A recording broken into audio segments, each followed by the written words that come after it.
Good evening, ladies and gentlemen. Welcome back to Rush Racing Division 6 at the lovely circuit of Baku. And I'm sure this is going to be a very exciting one. I'm sure it could do better than yesterday's shenanigans at Division 5 last night, which was an absolute shit show. But we have Division 6 and we are getting underway. Full grid, no pens going into this. So going to be very exciting with short quali. These guys obviously voted for short quali, not full this week. And it's going to be very exciting. I'm your host and commentator, it's Jay, and I'm joined by your favourite American friend. It is Rekus. Good evening. Good evening, everyone. And yes, we are Baku racing here at, Baku. It's going to be a lot of fun here. The sun is shining here in the land of fire. And I think we have a very fire race just ahead of us. Hopefully there won't be any fires on track because obviously the recent races here have been a bit tricky to say the least. There's been a few moments, 15 drivers finishing out of the, I think we had a full grid last time out, so quite a few DNFs. But hey, Div 6 has been pretty clean, so hopefully we'll see some fantastic racing here today because this track can definitely bring it. Yep, it's going to be very exciting to see what these guys do tonight. Obviously, there is plenty of people that are still wanting seats. And this is the last race before we get underway of silly season, which will give you a little bit of a graphic at the end of the stream, which has been done and will be posted after all of the races and verdicts are coming out. But we'll do a special one for Division 6 tonight. Right, straight over to the paddock. What is going on in the paddock? And who have we got on the grid tonight? So here we go. We've got Luck in the Ferrari. Tonight we've then got Woofer in the Aston, Uncle Morty in the Red Bull, Jackal, the TP in the McLaren, Striker in the Visa Cash App, H-Town in the Kick, Jay Mackey in the McLaren, who's already had a bit of a spin already. He needs to be very careful he doesn't get in the way of some people there, but hopefully he gets out the way and he's on his bike. There you go. MPJ in the Hash, Shaz 1S good in the Williams, reserving tonight. He reserved last night. Let's see how he goes tonight in Division 6. Both the Orange and the Mercedes, Druzilla in the Alpine, TMT in the Visa, Cash App the TP, David the Red Bull TP in the Red Bull, Quicksilver Deck in the Ferrari, Keeper in the Williams, D-White in the Haas, Hunter reserving tonight for the Mercedes, Nishka in the Alpine, Chevy Rules in the Kick, and Paul Hell in the Aston. Very interesting lineup, a few reserves. Looks like we're going to have a pretty exciting night tonight with a few of the reserves and obviously our normal full 20 or full 18 that we normally have on the grid records. Indeed, yeah, and Baku is such a fun track as well. It's a tricky one, I will say that. It is basically a upgraded Monaco. A Monaco where you can get some pretty nice overtakes done, and you have essentially a massive run from the end of turn 19 down to turn 1 to try to get some good moves done. There's a lot of corners where you can make some really interesting moves, and also the racing in Div 6 has just been nothing short of phenomenal all season long, and a lot of drivers want to go ahead and make good impressions ahead of the silly season, in case they're eyeing a team swap. So we'll see how that all plays out. And even just taking a look at the standings, there are some pretty close championship battles going on here. MPJ and Striker only about 5 points apart. Jackal 5 points behind them. So we'll see how it goes here, because I mean, there's a lot at stake here in the championships. Overall is obviously still a big factor coming into this race as well, but in terms of the teams, the Red Bull teams are pretty much dominating right now in Div 6. I say that loosely, but Red Bull is on top with 114 points. Racing Bull is directly behind it with 108. So I think the Red Bull and the Racing Bulls are going to be the two teams to really watch out for here tonight. Yeah, well, to be honest with you, Baku is anyone's for the taking, really. Any mistakes that are made, and then everyone can capitalise on that. But right, let's get on board with flying lap. We've got one, two, three. We've got quite a few people on an outlap, so let's get amongst it. So, who do we go on board with? Who's on an outlap at the moment? Let's go with current championship leader MPJ. And he's slowing to a crawl here, right towards turn 14. Now he's actually fully parked as H-Town since the first time of the session, a 140, 119. So we'll see how these times trickle down. And as we know here in Rush Racing League, these times aren't fully the fastest lap times until we hit that final 2 to 3 minute mark. Jackal going ahead and jumping up into provisional pole position here at the moment with a 139.691, coming off of a very strong result in Mexico. I mean, like you said, this is really anyone's race here for the taking because the better track, Baku, is such a unique circuit. Fun fact, did you know that this was not actually the original layout of the circuit? I'll talk more about it once we go ahead and wrap up this lap with MPJ. As he goes ahead, he goes through turn 1, making his way down into turn 2. You pretty much have 4 straight corners of just 90-degree turns going through the city blocks here. As he goes ahead and activates the DRS, he's going to go ahead and sail on past. He's going to go ahead and get down into turn 3 for the last 2 90-degree corners on the circuit. Doing very good. Now, it is pretty easy to go ahead and just cut that corner a bit too wide, and that is a very easy way to invalidate your lap, which luckily for our current championship leader in Div 6, that has not been the case. He's going to go ahead and make his run. Going into Sector 2, there is a Williams just up the road ahead. He's going to get past with no issues. Into probably my favorite part of this track, the historic castle section.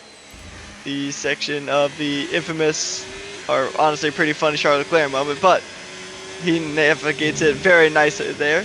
And now you go pretty much flat out through all these corners up until you hit turn 15. And then you really only have 1 or 2 more slow corners, and then it is just foot to the floor, pedal to the metal all the way through. So we'll see. He's got a good amount of battery left, not a lot of fuel though, so he's going to go ahead and definitely burn it once he goes ahead and gets on to turn 19. He's going to go ahead and just try to burn that battery.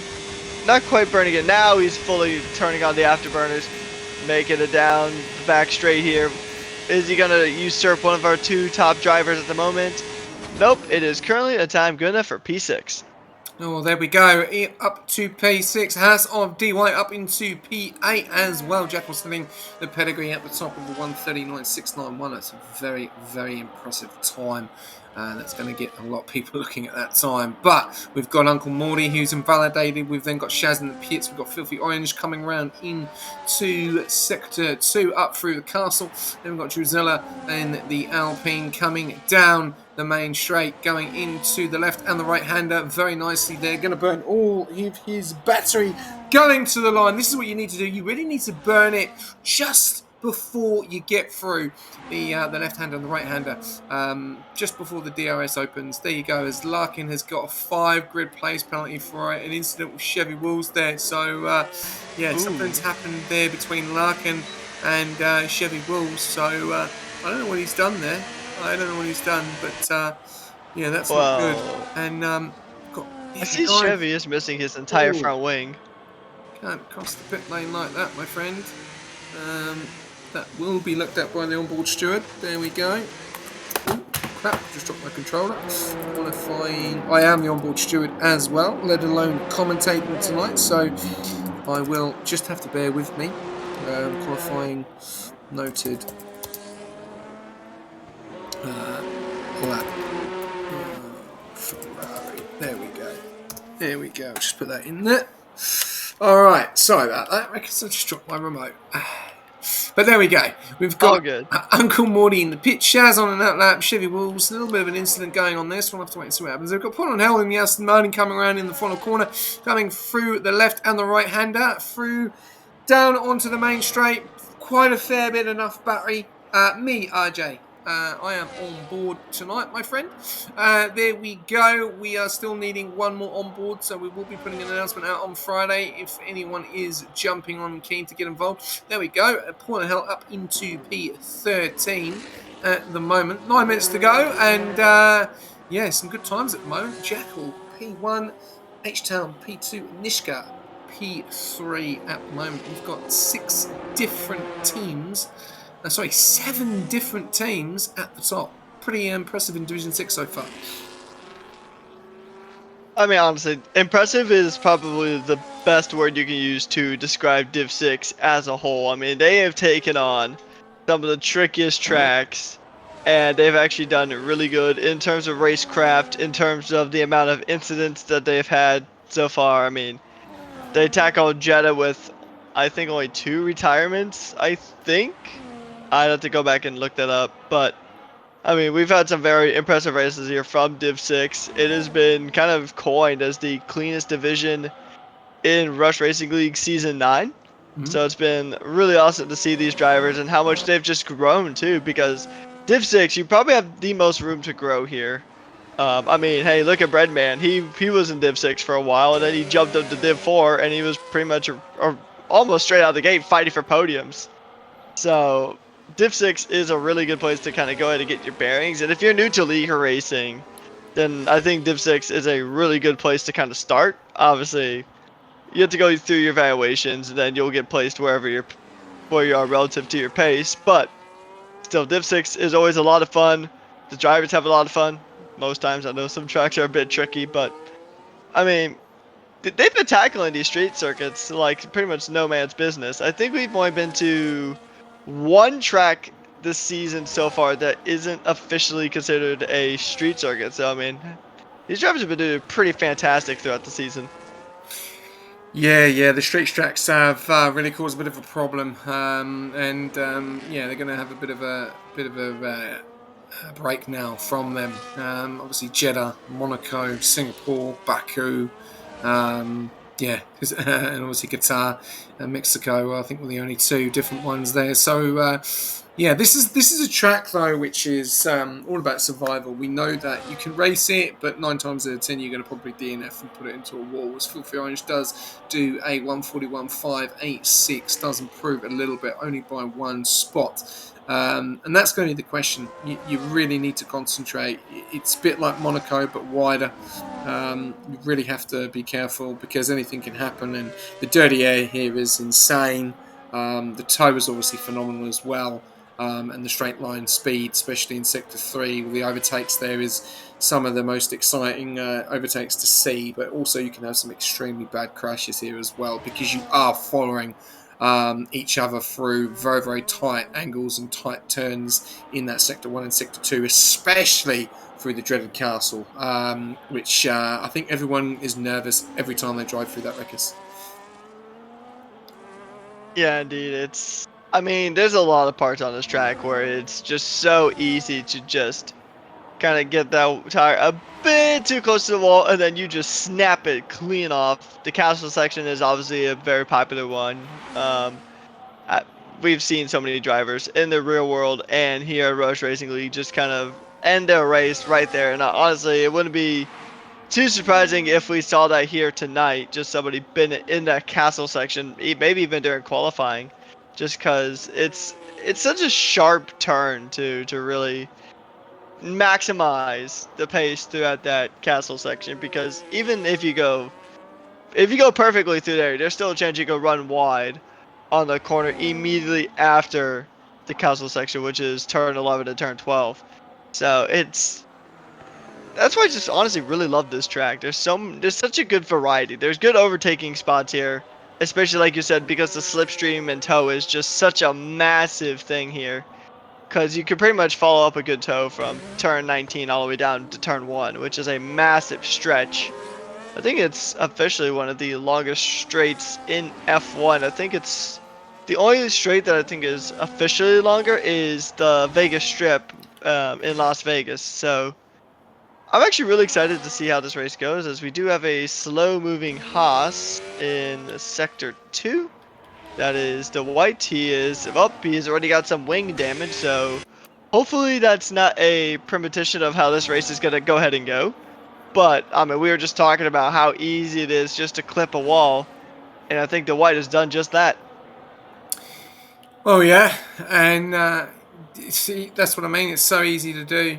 Coming out of a couple of the corners, getting it wrong, hitting the wall in the castle. We saw a few guys bidding it in quali in castle, losing it. We saw it actually happen in Division One as well.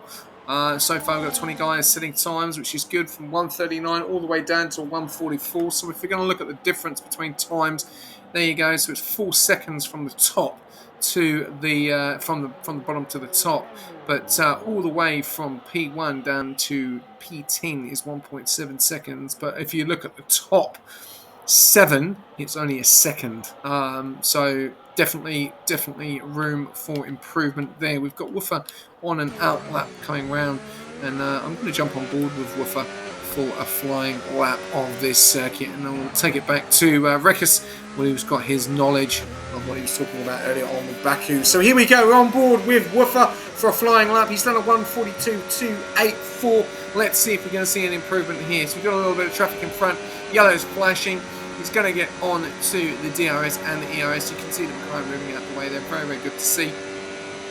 Going down the main straight, not really burning much of the ERS. You do want to burn a little bit of ERS going into turn 1, getting onto the curb, coming into turn 1 very nicely there, going a little bit too wide, may lose a couple of bits of time there, then coming into turn number 2 as well. Very difficult 2 corners to come into, especially when you start off this race, especially when you've got 20 cars or 19 cars following you. So we come all the way up into the second part of the DRS, really get early on the brakes, get very tight as much as you can, but be careful not to hit that wall. Very easy to do. Get onto the curb.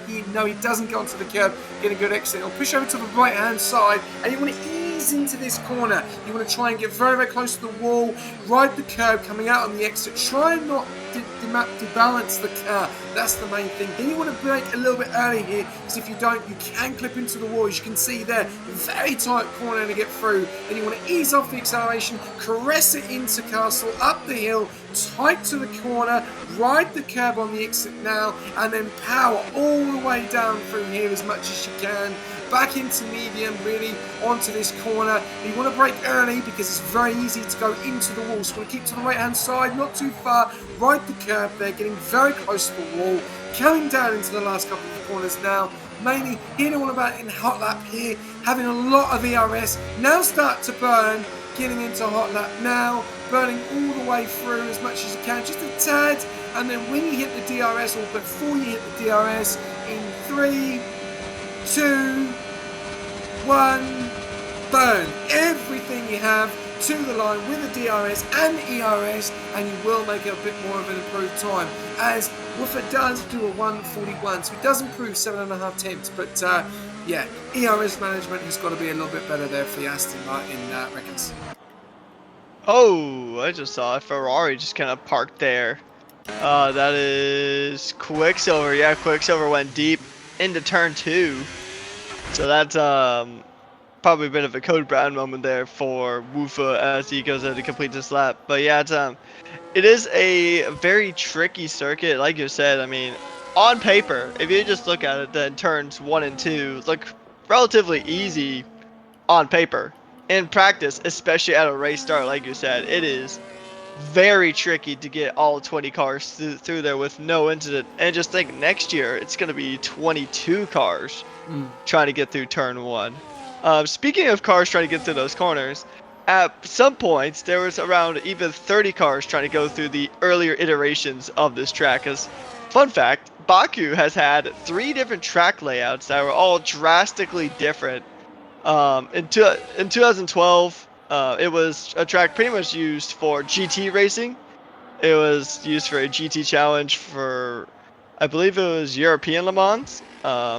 It was actually a really blocky track. It's kind of similar to some of the Formula E tracks you see in the real world. And then, if you remember the Hanoi circuit that was proposed for Vietnam, then Baku tried their own version of that, and that was a 2.4 mile circuit compared to the 1.2 mile long circuit previously. And then in 2016, we have the track that we have now, the first of which is now an F1 circuit. Honestly, I like this layout the best. And right now, Jackal's loving this track layout because he's currently in first with his time of a 1:39.681. He set that very early on, and that time pretty much just stayed. See if anyone can improve there. Keeper improves his time, but he'll only get up to third. So we'll see how this is going to play for everybody else. TMT is improving. He's got about 4/10 up. It's a purple sector 2 there for the Racing Bull. So we'll see if the Dutchman could go ahead and navigate the rest of the circuit very quickly. He's going to go ahead and now turn on the afterburners. He's got a good amount of battery going into it. Now he's burning every single bit of battery that he has in his system. He's going to go ahead and fire it down this massive straight, reaching up to 214 miles an hour. And that's the time good enough for fourth. But that's pretty much where qualifying ends. Yeah, obviously one DNF as well. I think H-Town bend it into turn number 2. So we'll have to wait and see what happens there. But there we go. Jackal does a 39.691. Doesn't even really improve on his second or third stint. I don't think he only went on any more tyres there. We've got H-Town in P2 with a 140.119. Behind him, Keeper 140.268. That is your top 3 at the moment. And then going all the way down, we've got 2 grid place penalties there for Larkin. He's got a 10 grid place penalty. So what has gone wrong there in qualifying? That will obviously be looked at, I'm sure, by the stewards as well. If that gets reported, we'll have to wait and see. Only one issue tonight, and that was going into the pits from an entry. But yeah, this looks like it's going to be very interesting. The question is Jackal going to be leading into turn 1, Rickers? That is going to be an interesting thing because, I mean, it's tricky to kind of hold the lead around Baku, but because you have, even though you don't have as much of a run going into turn 1 as you would from lap 2 onwards on the circuit, it is still a very tricky corner to really hold your position in general because it's so many cars trying to fit into such a small space. So I think he'll be able to hold on to lead, but he's got to get a really good start here. Yeah, he's obviously going to come under extreme pressure as well, which is going to be very exciting to see what happens. And we saw a lot of drama last week in Mexico with Jackal getting obviously 10-second and luckily getting that removed, which gave him the win and demoted Keeper down to P2. So let's see if any of that is going to happen tonight. Hopefully not. Hopefully we have a very clean race. But this is Baku, and this has extreme history with Rush Racing. So we're about to get ready. 26 viewers tuning in tonight. Sunshine at Baku for Division 6. Last race before we go into City Season. We've got one more race and then it is the City Season break. And tomorrow night, City Season opens 12 o'clock. But we have 1, 2, 3, 4 and 5 red lights for Division 6. Round number 6 at Baku. And we are away. Let's look at some tyres. Jackal leading the way. Takes it very nicely going into turn 1, so does H-Town. A little bit of a clip there from the Alpine. Alpine gets past the Williams. They're going side by side. There is a bit of drama at the back. We've got Druzilla with the 3 seconds. Someone goes for a move there. A bit of debris coming off as well. Bit of drama going on to that lap 1. But so far, so good. All 20 cars through at the moment. We're going to keep with the top runners at the moment. H-Town trying to stay with Jackal on the hards, I've got to say. That's a very interesting strategy there for the kick. And as you can see, Jackal is pulling away already.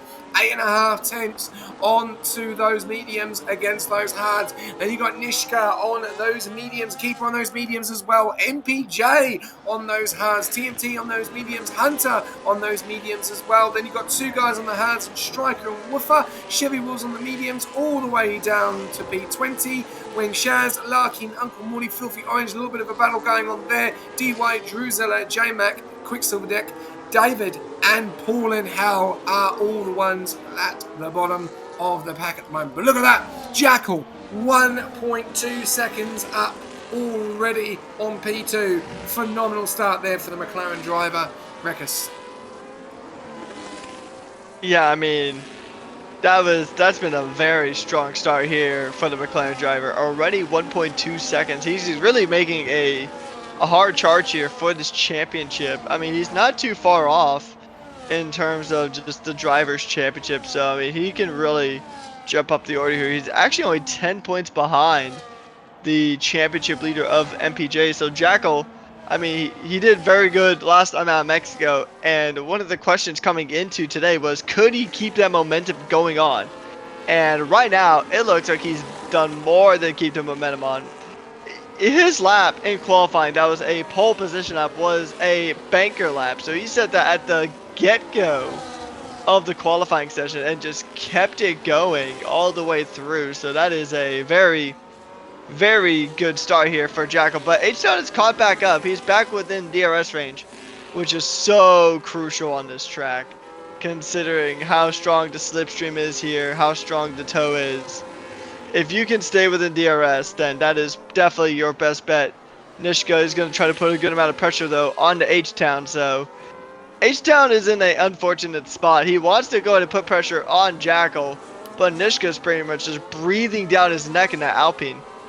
Yeah, no, you can see that at the moment. Nishka is really putting the pressure on. Those hard tyres are not up to temp yet, and Nishka is just going to, well, he's just going to wait for it, and H-Tam's going to come under extreme pressure now, as Jackal has done a 1.5 second out of the DRS there, so Nishka just has to be very, very careful as everyone is coming flying through. Keeper very, very close to Nishka as well, but at the moment he's actually out the DRS, so Nishka is ready to pounce. He's pulled away a little bit there from H-Town. H-Town trying to pull away there. He's 9.5 tenths, so I think he's burning to get away a little bit. Yeah, he has, look, 2% of that battery. He's got no battery at all, so he's going to come under extreme pressure in the next DRS zone. We're going to go a little bit further back down. We've got Jackal doing the fast lap with 1:44.889.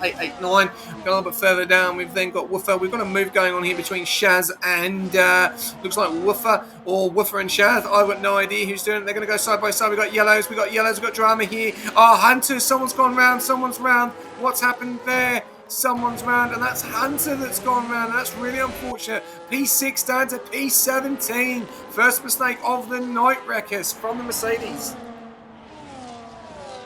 Yeah, he's missing a good chunk of his front wing too, so that's really not going to do him any favors. The front left wing is pretty much almost non-existent. There's a little bit of it left. He's also missing both of his end plates. So that Mercedes is very likely going to come in and get those repairs.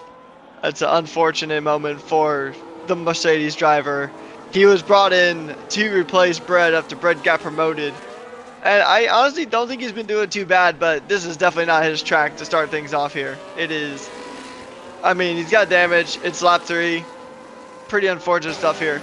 I think it's only going to be a matter of time before David in the Red Bull just behind is going to be able to go ahead and get a good run. Luckily, it isn't super easy to overtake here in any of these parts, so you pretty much have to play the waiting game until, at the earliest, you might be able to try to make a move going into turn 16, but pretty much the best place that you're going to want to make a move is if you want to go ahead and try to get it done between turns 19 and then turn 1, because you have that massive straight that you can work with. But David is closing up to the back of the Mercedes. Mercedes and Red Bull battling as they tend to do, although I don't think they'd want to be in P17, 18, and ooh, what is happening here? It's a safety car. Woofer's round, he's hit the wall. He can't move, he can't move. Oh, he's going to the wall, and that is a safety car, and there's a bit of an incident going on there. I don't know what has happened there, but Woofer has had a bit of a hit, and we've got drama. And this happened yesterday as well. These guys went very, very slow. And yeah, interesting to see what we're seeing here, but yeah, bit of drama already. Safety car on lap number 4, and that is going to hurt Jackal, because Jackal was pulling in that lead, and that's going to help H-Town big time, because he is going to be on the better tyres. Yeah, he will be on the better tyres eventually when those hards get up to temp, which it looks like they have, but massive drama here, and yeah, big opportunity for Hunter to get back into the race, and Quicksilver and Woofer. But no, I completely missed what happened there.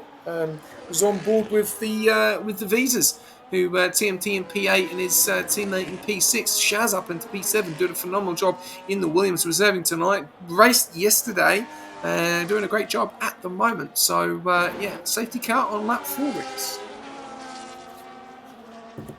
Yeah, I mean, from what it looks like Wufa had a moment and then just kind of collected a few other cars just because that part of the track isn't the widest. I'll look at the race director and see what kind of official incident. So Filthy Orange has a penalty for collision with Larkins. The White has a penalty for hitting Filthy. Quicksilver has a penalty for hitting Drewzilla. And then Dwight collided with Uncle Morty. So quite a few cars just colliding with each other. So I think it's just the issue of a bunch of drivers trying to fit into one spot. Doesn't usually work out, especially here at Baku. But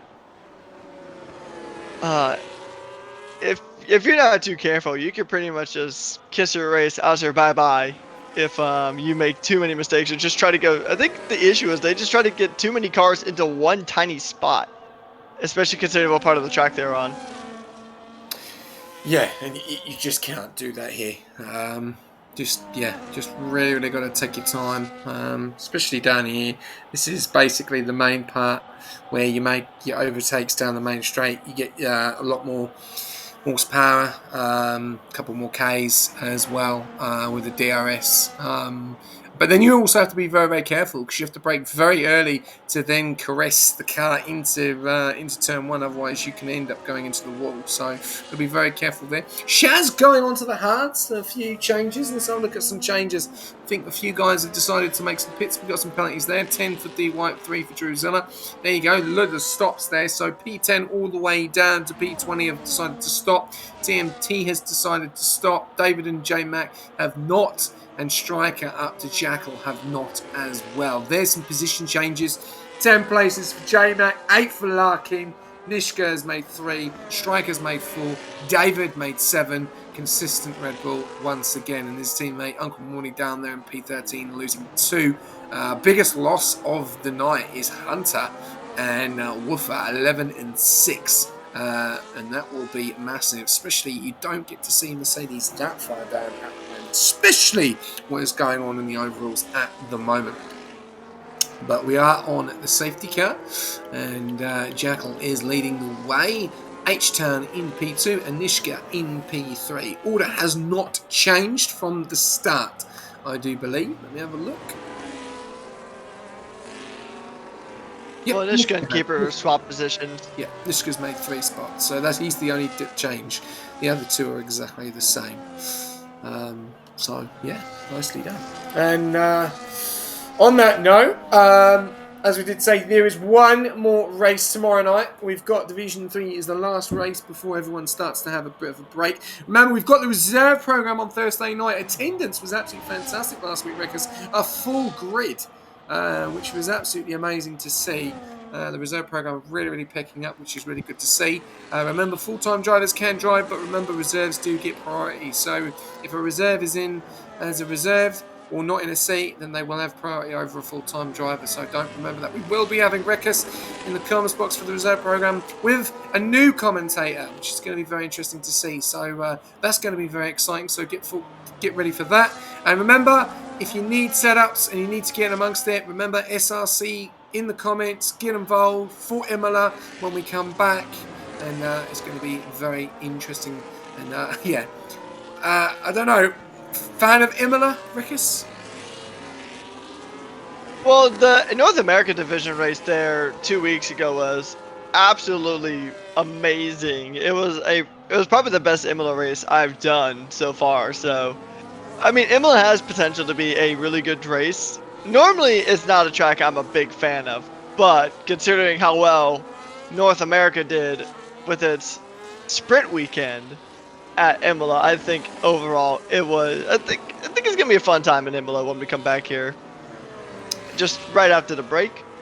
It's a very historic track, but it's also a track that's pretty. I think it actually is in a lot of instances a bit narrower than Baku, which is kind of an interesting one considering it is a permanent circuit compared to a street circuit like here at Baku. But overall, I think we're gonna have some fun after the break when we hit Imola. Yeah, and not for me, unfortunately. I can't stand the track. Passion. It's not a fan favourite of mine. I like it better as a commentator than a driver, because as a driver, if I'm ever doing career mode, I always like take Imola out of my track rotation. I just don't like driving it, but commentating is a bit of a different story. I like it in the real Formula One. I really do. I like it in Formula One. Not in this game. No way, please. Or whoever vote for it, don't vote for it again. Question I'm going to ask you, Rekka. So you probably, I don't know if you know the update, but obviously silly season's around the corner, and obviously there's been a few things that have been happening. We've seen a few drivers unfortunately dropped due to performance clauses. Who've got free seats, and obviously it was announced it was my last race yesterday for Alpine, so I'm not in Alpine from silly season. I'm going to be in a different car. Any bets on what you think that car's going to be, Reckers? Because you like talking about how many cars I've been in, and I've seen you commentate on the reserve program in silly season. Have you got? If you were a betting man, what would you go? I mean, I've definitely seen you in between the evals, North America, obviously your main division, and also the eval races. I've seen you probably drive at least 7 out of the 8 cars on the grid. I'm gonna put a wild prediction out there that I think you're gonna go ahead and jump into a hot seat. Ooh, interesting. Just like you drive in NA sometimes. Yes, I do. Yeah. I've driven for a lot of teams, but we'll have to wait and see. It's going to be an old bombshell. I'm really looking forward to silly season because from some rumours from the grapevine, I don't know if it's going to be the biggest silly season we've had. I think season 5 was absolutely insane. It was 37 moves in one season, which was insane. And also, Reckers, we've got 2 silly seasons this season. So round 6 and round 12. Oh, interesting. Yes. So that's going to spice things up. So if a driver goes into a new team and silly season doesn't like it, they can then leave after round 12, which is going to be very exciting and interesting to see. So we could probably see some musical chairs or musical seats in Formula 1, which will be very interesting at the moment. But we're going on board with Jackal. I'm going to let Reckers take this away as he is going to lead the safety car. That took a little bit of time. We did the full 3 laps. Took a lot of time for Quicksilver Deck to get back up behind. But Reckers, over to you to take away the safety car restart with Jackal. All right, thank you, SJ. We're going to go ahead and get going back here very, very shortly.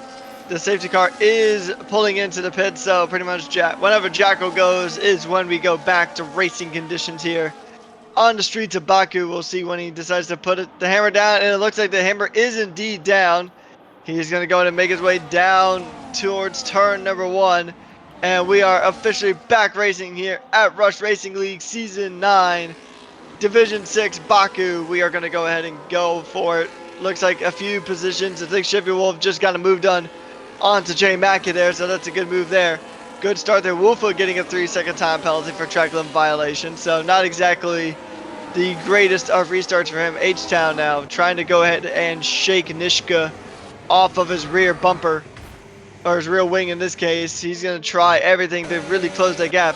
But once again, Jackal having a fantastic restart here as we make our way to the end of Sector 1.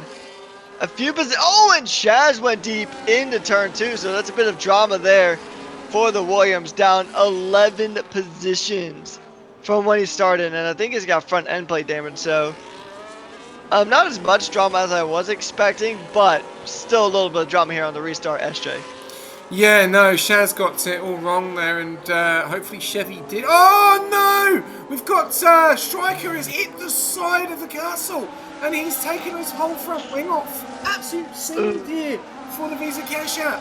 He's completely missed the corner, and he's going to drop like a stone here. This could be carnage here. We've got to be careful as he's going to be very slow with no front wing. We've got guys coming all over the place on the left-hand side. We've got J-Mac going for a move, and he smashes Striker into the wall, and he takes him out. We've got a safety car, and that is lap 8, and that is noted.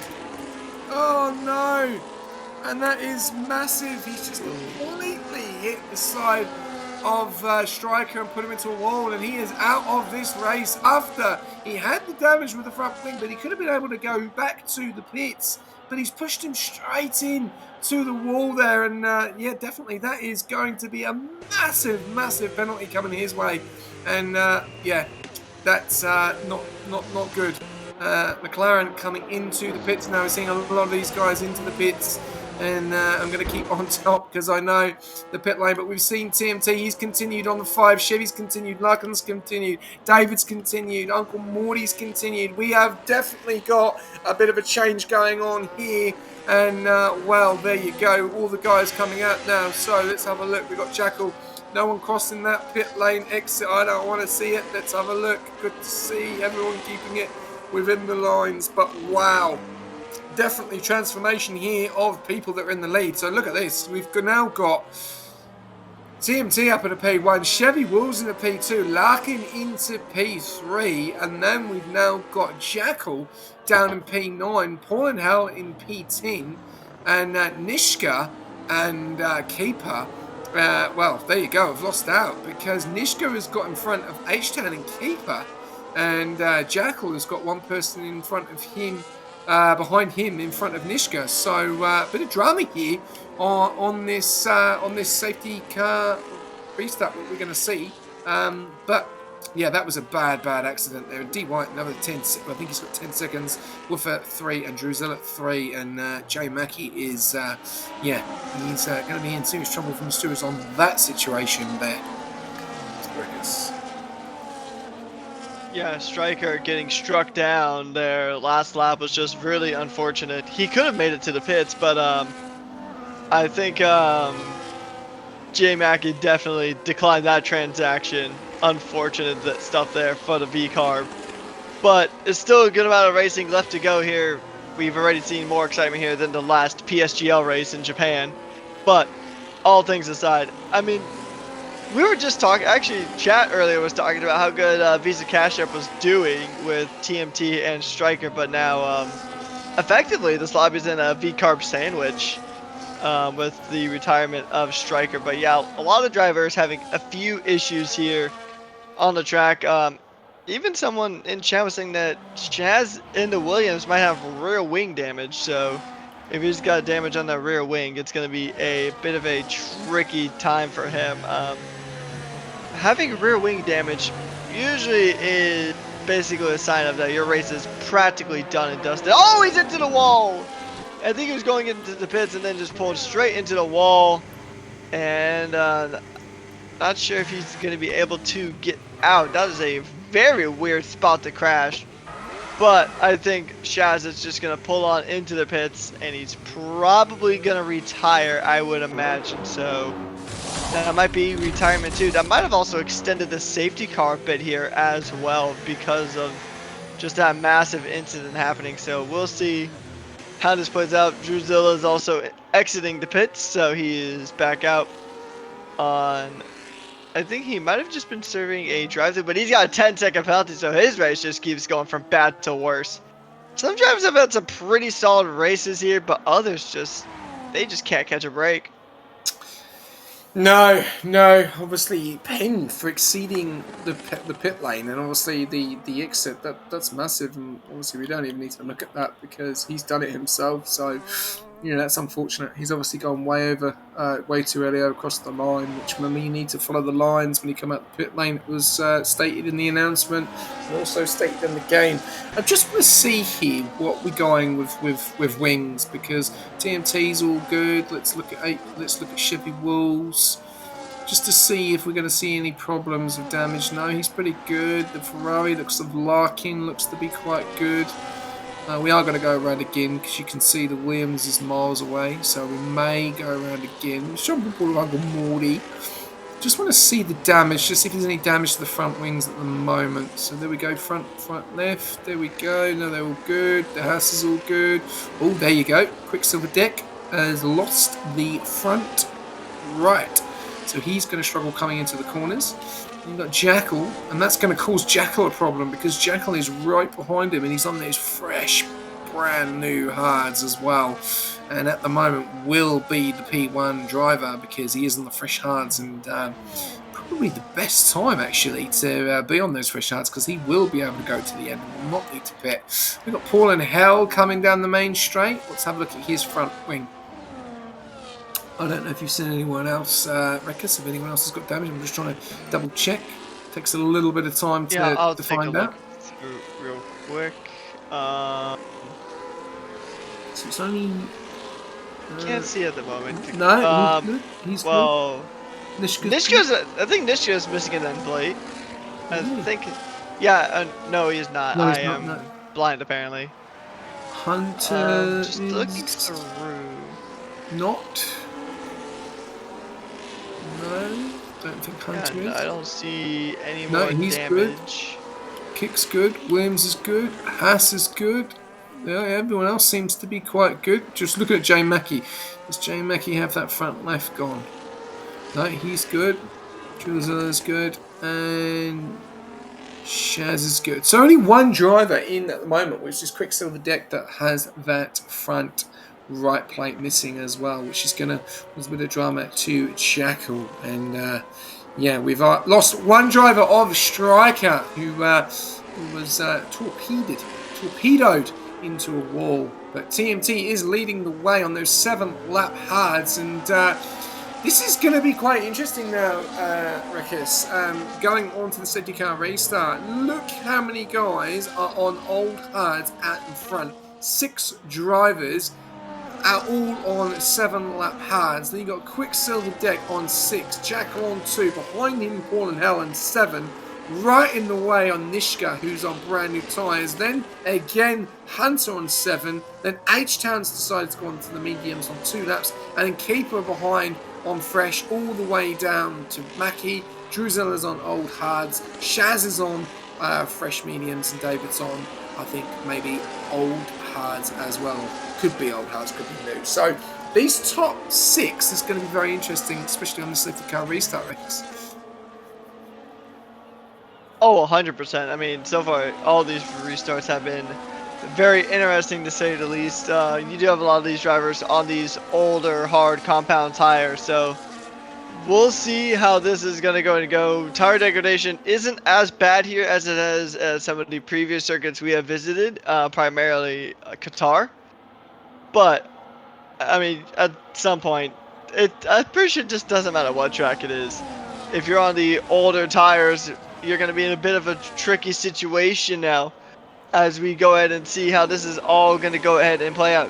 No position changes yet. A few cars going wide on turn 1, but so far no major position changes. Quicksilver gets ahead of Dwight there in P6, but I think that's surprisingly one of the few changes. Shaz gets ahead of Druzilla. David gets ahead of Druzilla, so Druzilla not having quite the restart he would have wanted. But all things considered, this was a very clean restart here, SJ. Very clean. All these drivers are doing very good. The gaps are pretty small. A lot of drivers are going to be in DRS range once we start lap number 13 out of 26.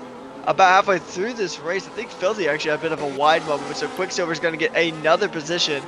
Despite the fact he's missing a front right end plate on his Ferrari, might have even had a little bit of a smack against the wall with that back left tire. Now they make their way through the castle section.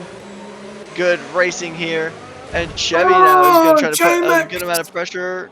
J-Mac's gone into the wall. Oh, that's safety car number 3. Another safety car. Oh, and J-Mac's been hit. Ooh. Shaz. Oh, absolute scenes here again. Lap 12 out of 26. Oh, we've got loads. J-Mac is not having a night tonight, especially in that McLaren. He's hit the castle there, and I think he's taken hold of his front wing off. And he's actually hit Shaz, I think, as well. And Shaz has gone into that, and he's lost his whole front wing. Drama here, and this is the 3rd safety car. So Division 6 apparently was the cleanest. I think they're losing that title at the moment because, yeah, this is it's going to make it interesting. Does anyone come into the pits though? Does anyone come into the pits and change? Well, I think it's going to pretty much make... Filthy Orange is in. He's got damage though, I think. So Jackal now up to P6. And Yeah, this is making this race quite interesting because now you still got the guys on the old herds, all five of them on 9. Then you've got Jackal on 4, Nishka on 4. He's got in front of Paul and Hell now.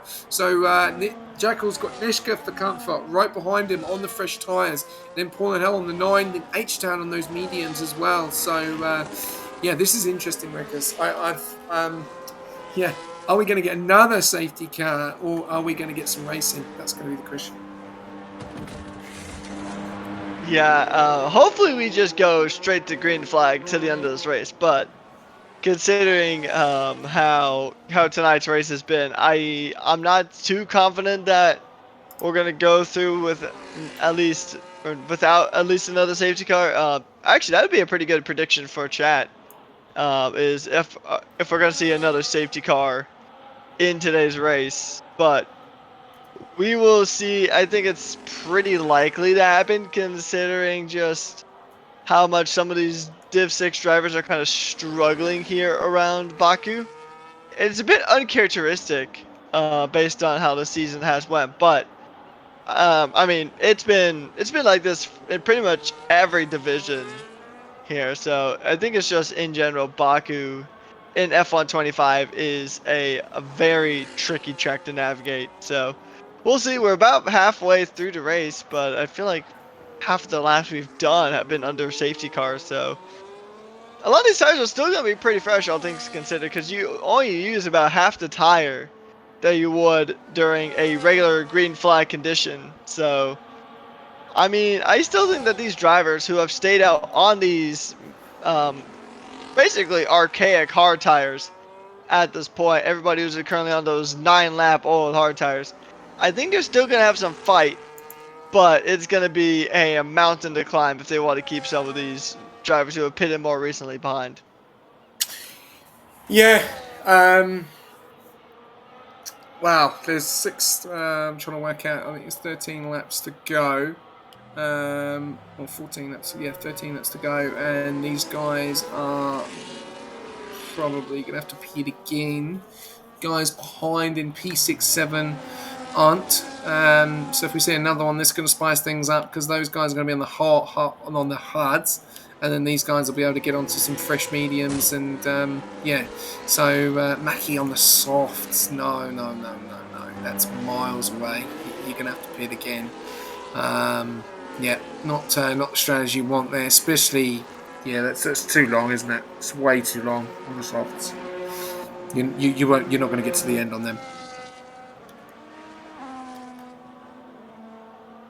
If you were able to get to the end on those soft tires, I'd be mightily impressed. I mean, we've seen some very amazing feats of tire management, although granted, the main one I remember is from the last game where it was arguably a bit easier to kind of manage the tires. I think it was a race that you and I did, SJ. It was, I forget which division, but it was Brazil last season where somebody went like 30-something laps on a set of mediums before finally switching on the final lap, and it wasn't even a 100% race either. It was a regular race distance. It was a Ferrari who subbed in. I forget the name of the driver who did that.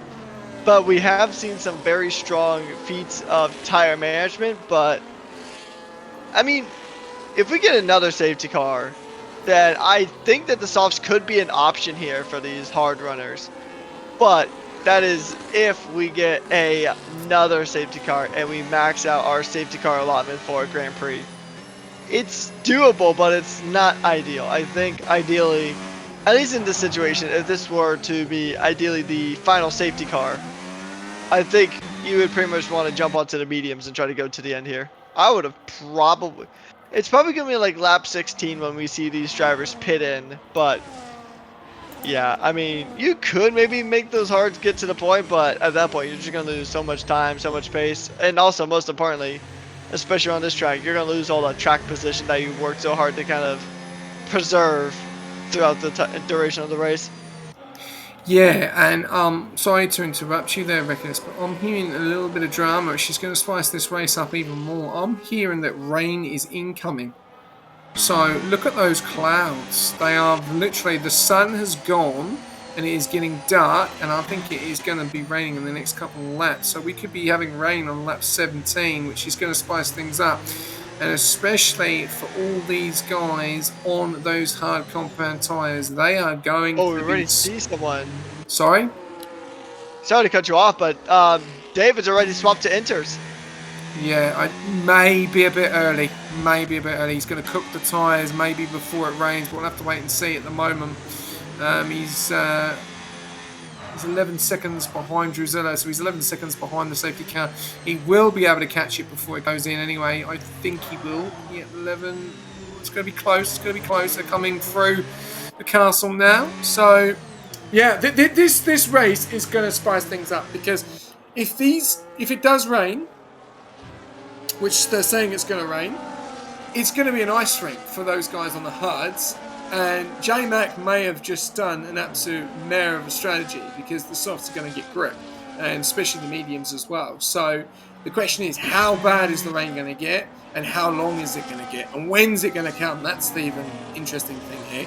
So I think we've got some more. I think we've got some more spices in this race yet, and I think this is going to get even more juicy as the safety cars coming in, Rickers. So I will leave it, excuse me, over to you, my friend. All right. I mean, if the rain is going to be anything like Ebola during the NA race, then it's going to be a really weird crossover part where the hards and the inters were at the same pace. We may see that here, depending on just how much it rains and how strong this rain is going to be. But TMT Legend is going to hope for a legendary restart here, as we're going to go racing, starting with lap number 16 out of 26. How good are those soon-to-be 12-lap-old hard tires going to be? And if the rain comes, then what is going to happen here? We'll find out. Stick around to see how this all plays out, because I think it's going to be very interesting. We're going to go ahead and go when TMT Legend decides to put the hammer down. And he puts the hammer down, a little bit of oversteer there from the get-go, a bit of wheel spin there, and he's going to go ahead and take us back to green flag conditions. And Chevy Wolves is going to think about a move going into turn 1. He tucks back in. We'll see H-Town getting moved on to Paul and Hill. Good move there from the Kick Sauber. He's going to jump up into P8. Take it over one of the drivers who has those 12-lap-old hard tires. So we'll see not a lot of other position changes. Now the curious one is going to be how David is going to do, because he is on the intermediate tire.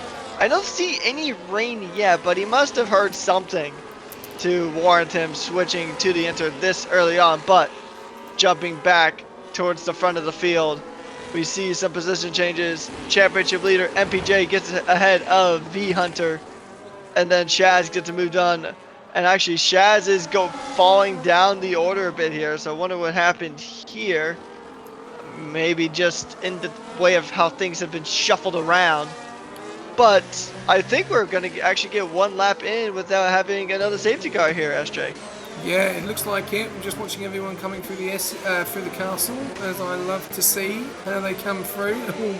All these guys very nervous, and there you go. There's another smack, and that's Shaz into the castle wall, and he's got damage to that front. The guys cannot get through the castle. They're just so nervous through, and he's going to be a sitting duck now, and that's Drusilla passed up into P16. Oh, he's gone into the wall again, Shaz. He's not having the best of nights there, and he's down there. We've got drama going on there as Jackal does get past D White, and he is flying through. We're still seeing no rain. There we go. We're seeing spits. We're seeing spits of rain. It's coming. So how long is it going to be before these guys start to make a change? As there is a change at the front. Chevy Wolves out in front does get the move done on TMT, but behind we've got drama going on as well, as Uncle Morty gets in front of Larkin. Jackal, we've got loads of things going on here at the back. We've got loads of moves going on. People are coming into the pits, and I reckon they're going to be getting onto those inters as soon as possible, because when this track starts to get damp, it really starts to get damp,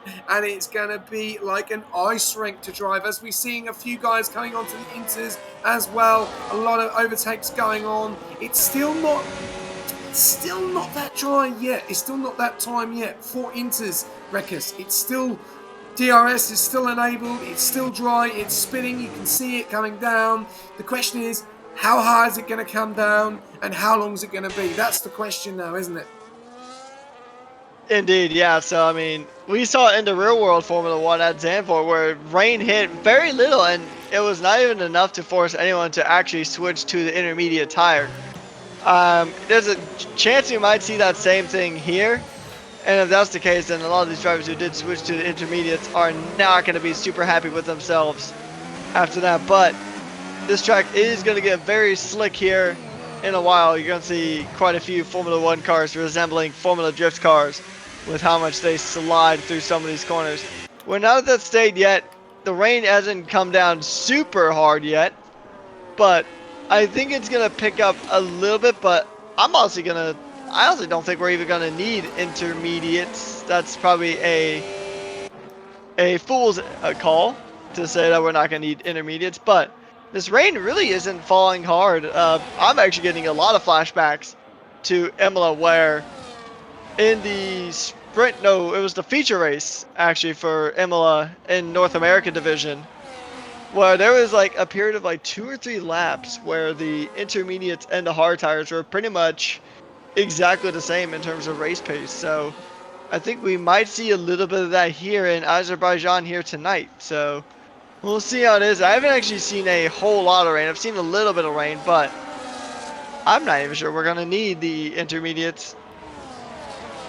Yeah, well, at the moment we're still going on and we're still racing, and we've got drivers going all over the place, which is great to see. We've actually had some racing going around. Oh, something's happened there. D White's gone and he's hit the wall, and that brings out the 4th safety car of the night. Another one, and he's lost his front wing now, and that's lap 18 out of 26. What do you do now? This is the question. Do you risk it for the biscuit? Keeper gets a drive through in P7. He is massive. He's going to be fuming with that. That is massive. He does not want that. And that's going to push him all the way to the back. D White gets a drive through as well. They've got to be so careful. Under VSC, or sorry, no, it's not. It's under safety car, so it's not under VSC. And there's drama in this race, and this is not over. I know there's 18 laps out of 26. And what happened last night in Division 5? It was this time frame, a lot happened. A lot of drivers were losing it. But the track is still dry.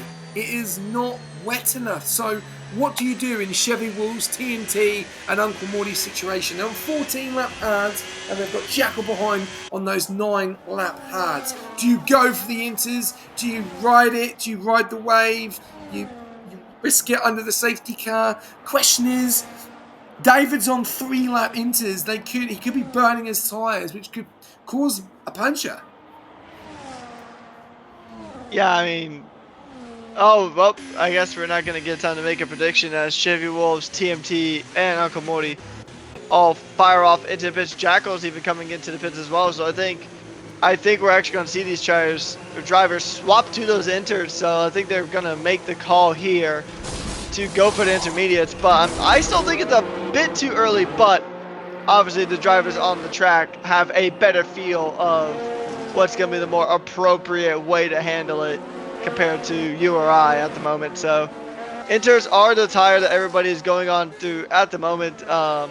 What really sucks is I don't think Keeper is going to be able to. Oh no, Keeper is able to swap his tires, because I thought he had a drive through, so I thought he wasn't able to switch tires. Luckily for the Williams, he was. So yeah, but I think we're actually out of safety cars. So I think after this, it just turns into where we have a virtual safety car if there's an incident. Yeah, VSCs now. I think we're maxed at the safety car. We're getting very, very close to driver of the day, which is coming up very, very close. Views tonight, a little bit low on the views tonight. I'm surprised a lot of people aren't watching the Baku race tonight. 27, getting maxed to 30. So guys, get ready for some extravagant racing that we're going to about to see. 19 laps out of 26, and every single person is on the inters. The rain is now starting to come down a lot more thick. You can see it is getting a little bit damp, but still doesn't look too damp. We've got no DRS disabled yet, so massive opportunity, especially for the top 3 that we haven't seen up this high before. Chevy Wolves, TMT, Uncle Morty, and Jackal and Larkin in your top 5. And you've talked about this a lot this season. Ferrari have struggled in Division 6. Larkin in P5 and his teammate Quicksilver Deck in P11. Great night so far for Ferrari. Yeah, I mean, in Div 6, it's been a rough go of things here for Ferrari, but not necessarily tonight. Tonight they are doing pretty solid here. Taking a look at the constructors, though, the constructors tell us the story. They are currently 10 points behind Aston Martin in dead last. So this is a result that they definitely need. We also talked about it in Singapore a few weeks ago, where when Keeper got his win for Williams, that was such a strong result that the Williams team have been needing. And I think this is going to be the result that Ferrari have needed in Div 6, because I think Div 6 is really the primary division holding this team back in the overall. So with silly season coming around, you might see a change in Ferrari. Once again, it's silly season, it's all speculation. But I think if Div 6 Ferrari was doing better, or at least on par with some of the other divisions, then I think Ferrari would actually be in the lead of the overalls, because they aren't super far behind Sauber. No, definitely not. And we are going to do Drive of the Day. And yeah, over to you. Who is your Driver of the Day nomination? That is going to be a tricky one. I mean, I'm just going to go ahead because it's a result that they've needed. I'm going to go ahead and give it to Larkins. He has survived all the drama of these races, and he's up 15 positions because of it. So I think that in itself is pretty impressive, especially because that is going to be such a good result for Ferrari. Okay, I'm going to give mine to Chevy Wolves. I think he is, the last 2 races he's done fantastic. And obviously in that P1 spot at the moment, got a massive opportunity of winning this race. I think, 100%. So there we go. Larkin and Chevy Wolves are your nominations for Driver of the Day. And get your vote in. I'm going to just click mine now. There we go. And Rickus, you do yours. Just make sure. Yep. And we actually have a surprise interview request for RJ. So that is. Yep. If he jumps, we'll see if we can get him in here. If he jumps in quick, then we'll have a quick chat, or we'll talk to him at the end. Because we're just about to go under safety car. I'll take this one away, and we are going to get underway. So we'll talk to him after, because we're just about to get underway on safety car, and we don't know what's going to happen with them. So if he wants to jump in at the end, then all good. If you're there, RJ, if you want to jump in the end, mate, then no problem. We'll interview at the end. I think he heard it.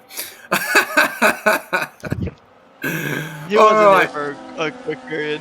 Yeah, I don't want to miss this because I think this is going to be very interesting. As Chevy Wolves has decided to go, and he's left TMT standing 8.5 tenths behind. He's burning the battery as well to get away from him. The question is he going to slide going into turn number 1? We'll have to wait and see at the moment. We've got everyone coming down. It's still not chucking it down. So the track, I still haven't seen DRS disabled yet.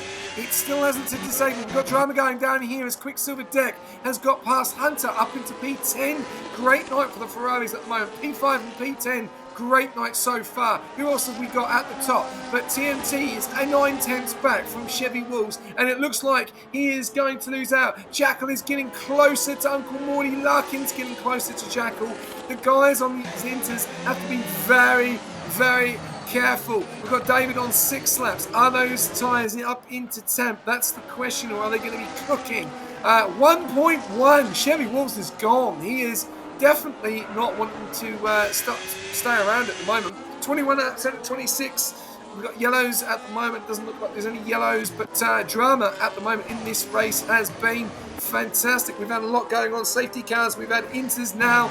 We've had dry, and now we're on inters for the closing stages of this race. We've got Paul in Hell and Quicksilver Deck. Quicksilver Deck up to P9, making up spots left, right, and centre on those inters. He must have a great setup, and he is really picking up traction as Paul in Hell gets a 3-second time penalty as well. He's now going to go up against Hunter side by side, as Hunter does get out in front as well. Right in a Mercedes sandwich there of Paul in Hell, right in the middle. with Filthy Orange right behind. Back up to the front. David 2.5 tenths behind Larkin, and he is really pushing to get the move. Nishka in that P7 spot as well on fresh inters. And this is the question, how are they going to be able to go through here? Going to be very slippery, going to be very slidey at the moment, but so far, so good. Reckers, back to you. Chevy Wolves running away with this at the moment. Yeah, Chevy Wolves is doing a fantastic job here in that kick Sauber. He's done a very good job to really just break that gap, and he's out of DRS range. So I mean, granted, I'm not sure if the DRS is gonna get. It's probably gonna get disabled in about a lap or so's time, so it wouldn't matter too much in the grand scheme of things. But Chevy, he is fired up. Those kicks are certainly pumped up here in today's race. He's gonna go and try to push that gap even further. But now it's at the point where TMT Legend has to really stop worrying about Chevy, because Uncle Morty's going to really try to push for that P2. And with how close Racing Bulls and Red Bull are in the constructor standings here for the fight in the lead of Div 6, then it is going to be a very crucial moment here. TMT needs to stay ahead of Uncle Morty. That is pretty much because regardless, I think Red Bull are going to come away with more points than Racing Bulls here at this stage of the race. But damage limitation is going to be the name of the game for Legend. He's had a good race. Unfortunately, his teammate is out, so Racing Bull's at a bit of a disadvantage when it comes to the constructor standing. In Quicksilver does get a 3-second time penalty for track-limit violations, and MPJMA's at a bit of a moment because now there is a massive separation from P12 to P13, SJ. Yeah, there is. There's 2.1 between Larkin and Jackal, so he's fallen way back. And David is right on the back of Larkin. The question is, as you can see, this track is getting damp. And I think this is going to get even more damp near the end. You can see it coming down. It's not coming down that quick. Chevy Wolves is nearly 2 seconds out in front. 1.52 TMT at the moment. We're going a little bit further back down. David has looked ready to pounce on Larkin. He's going for a move on the left-hand side. Does he get the move? Going to the braking zone into turn number 1. It's Red Bull versus Ferrari. Gets the job done. Larkin's going to come back at him on the right-hand side. And look at that. Oh, we've got yellows. We've got yellows. What's happened here? VSC. Someone had some drama. Someone's had some drama. Is that Shaz? I think so. He's pretty far back. Dwight's into the pits. Keeper's gonna go ahead and go on through. Shaz is missing a good chunk of his wing again, so Shaz definitely not having a strong night here. But yeah, we've reached the max amount of safety cars that we can get in a race, and now we are only going to be able to get a virtual. So yeah, it's been a tricky day here for Div 6. Max the safety car. Max the safety car with 3 laps remaining, and it's brought them all close together, which Chevy probably didn't want. He's 1.6 out the front at the moment, but they've got to be very careful that they don't get a drive-through now. They do not want to be getting a drive-through. They need to be keeping under Delta, and this is going to be the hard thing. As we are green racing 1.4, and Chevy has done that to perfection. 1.5, he's gone. TMT, great drive from TMT. I've got to say, Uncle Morty is holding on. Jackal is going to be hounding on him. He really wants that podium. Definitely for his championship fight, but this is a massive opportunity for Chevy Wolves to get up into the championship standings as well. It's only 2.2 seconds, and if anything happens, I don't know if any of these guys are going to be able to pull through. That's all. Nishka done them P7 trying to get past Larkin. He'll be the next one. He should get the job done. We'll have to wait and see there. Quicksilver Decker's going to obviously get jumped by Hunter and Filthy Orange with that 3-second.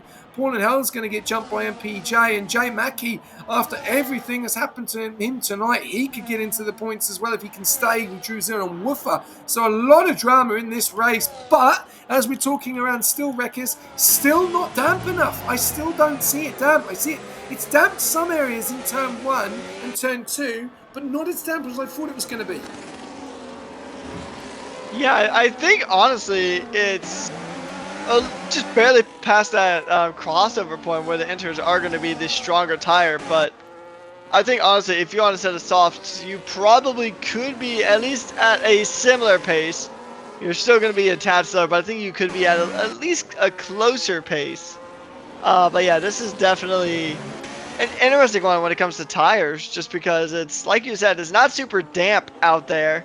I mean, you can see a little bit of a wet line forming, as it's apparently a little bit wet, at least, as David has a bit of a snap of oversteer coming through turn 6, but it's not super, Ooh. it's not really super wet. You can't even really see like a back spray off of these cars. Yeah, it's wet. One time they say it's very wet. The Ferrari nearly goes into the castle section. As you can see, a few of the guys really struggling to come through castle. I see there that Nishka's actually lost his front plate, and he's going to go on the side of the Ferrari, round the outside. Oh, this is dangerous. Oh, I think he's hit the wall there. He keeps the front left, but he's lost the front right, and the Ferrari's out in front at the moment. He's going to hold on. He's going to try and hold on to the end of this race, and it's going to be a big drive from him because he's got H-Town right behind. These guys are really starting to struggle now. You can see it's getting very slippery out there. That rain has definitely come down. It's not soaking, but it is enough to cause problems at the moment. Jackal is still trying to get the job done on Uncle Morty, and he still can't get through. He's burning everything he can going into turn 1, but Uncle Morty has got so much more ERS than him as well, so that's going to be the interesting part there. But look, Chevy Wills is checked out. Oh, we got drama here. We got yellows again. What's happening here? I think J Mackey had a moment there. Oh yeah, J Mackey's lost an end plate going through turn 15. So J Mackey's night just keeps going from bad to worse. And Dwight, he's on a moment too. This was a moment into turn 12, I think. So, oh, he's missing his whole front wing again. So Dwight is not having a good night here by any metric. No. I'll let you take this lap, and I'll take the last lap of the race. So over to you, Rekius. What have we got going on at the moment? It's all going on in this P6 down to P12 position at the moment. All right, so we're going to jump on board here. David still having a bit of struggles here as Jackal is still trying to close that gap to the back of the Red Bull of Uncle Morty. We'll see if Jackal can jump back into the P3 position. Chevy Wolves gets a 3-second time penalty. That is crucial for the race. Now he's really got to fire it up. He's really got to go ahead and get the ball rolling here. He needs to extend. He's only going to drop down to second at the moment, but it is all to play for here now. There's yellows again as we see Dwight coming into the pit, so that's not going to affect our race in the slightest. But Chevy Wolves now actually under 2 seconds, so TMT is in position to win this Grand Prix in this tricky, very difficult to navigate race here at Baku. It is lap 25. Chevy's got a bit of a straight line speed advantage from the looks of things, but who knows? It is still all to play for. Now back to you, SJ. Right, here we go as Jackal is trying to get the move done on Uncle Morty. Can't get it done. Larkin's dropped down into P7. This is good play here by Ferrari. Let's push him up so he can try and get some more extra spots at the moment. He's got Nishka damaged front wing.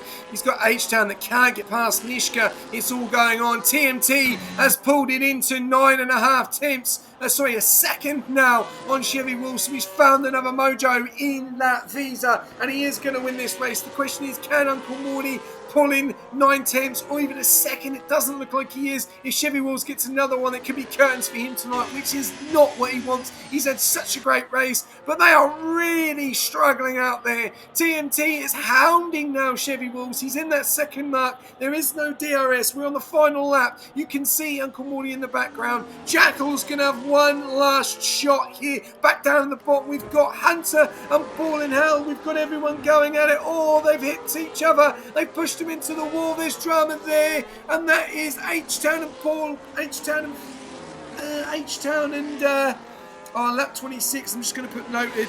I'll do that in a second. We'll drop that on that in a sec. We're going to go back through. Everyone is really, really struggling. TMT getting closer. Lap 26 kick. There we go. We'll jump on board that. Sorry, I'm just trying to do onboards as well. Not that many tonight, which is really good to see. Uncle Morty 4.4, and here comes David as well. Can David get amongst it? Doesn't look like, but it's a great night for Red Bull. Once again, these two consistent teammates, P5 and P3 at the moment. Jackal 7.5 temps, 52% ERS. Uncle Morty's just going to have to burn everything, and he is going to keep that P3. Chevy Walls is unfortunately going to lose the race due to pens. TMT's going to win it. Chevy Walls in P2. Uncle Morty holds on in the end. Jackal, unfortunately, P4. David, P5. Quicksilver Dick is going to drop further down. Larkin is your driver of the day. What a drive from him. He gets P6. Nishka, P7, holding on there. A little bit of a battle going on there with a few guys coming to the line. But, oh my God, my voice is nearly gone. That Division 6 was, well, that was insane, Rekus. That had everything tonight. And the weather changed it up right at the end, didn't it? Indeed, yeah. I mean, pretty much anything that could happen did happen here. So it is a very tricky one. This was really a race of attrition, a race of survival even, just considering that we've had the maximum amount of safety cars and a VSC after that. But TMT, through it all, comes home a race winner once again here, and that's gonna really soften the blow to the Racing Bulls point tally. But I mean, what a drive from the RB. There was a lot of really strong drives up and down this grid here today. Some drivers were struggling in the conditions before it even got wet, so once the heavens opened and it started raining, made things even trickier. But overall, this was a very interesting race and definitely a well-earned victory here for TMT. Definitely. He'll be over the moon. I think that's 2 races this season. He has won. So there we go. Race winner TMT, fastest lap Jackal. Driver of the day of the game gave it to David. Most overtakes was David, and the cleanest driver was Larkin. And obviously, the cleanest driver did get driver of the day. So we will be having a chat with him in a second. But here you go. Here are your classifications. TMT taking the win there. Chevy Wills in P2. Uncle Morty are your top 3. Jackal getting the fastest lap. And all the way down, there we go. We lost Striker earlier on. I cannot believe we only had one DNF at the end of this race, which absolute drama and scenes all over the place. But no, very interesting. We'll have to wait and see what we're going to see here. But we're waiting for these guys to jump in for a quick chat with us. But while we're doing that, we do have RJ in. So let's talk to RJ. RJ, you were a surprise interview earlier on, mate. How can we help? And how you going, my friend? Yeah, pretty good. Interesting race tonight. No, very interesting. A bit of drama, which is always good to see. But not your normal top 5 or top people winning a race, which is interesting. Yeah, it's always good to see some new faces up the top. Kind of sad it's not Jackal, but good to see some other people for once. Yes, indeed. Jackal obviously had a very, very good night, very good qualifying, but then obviously strategy changed and the race changed itself with obviously the safety cars and then obviously the rain and things changed very quickly. Tomorrow night, your night, you've already said as a crystal ball in the chat that you're going to win. How are you feeling for Baku of what you've seen over the space of the whole weekend? I've been feeling pretty good, especially the last couple of days. Been put in the practice, but we'll see how it goes. Just got to keep it clean and easy podium, I reckon. Awesome. Any questions from you, Rekus? So we are coming up to a season break here after your race, and then it is on to Imola.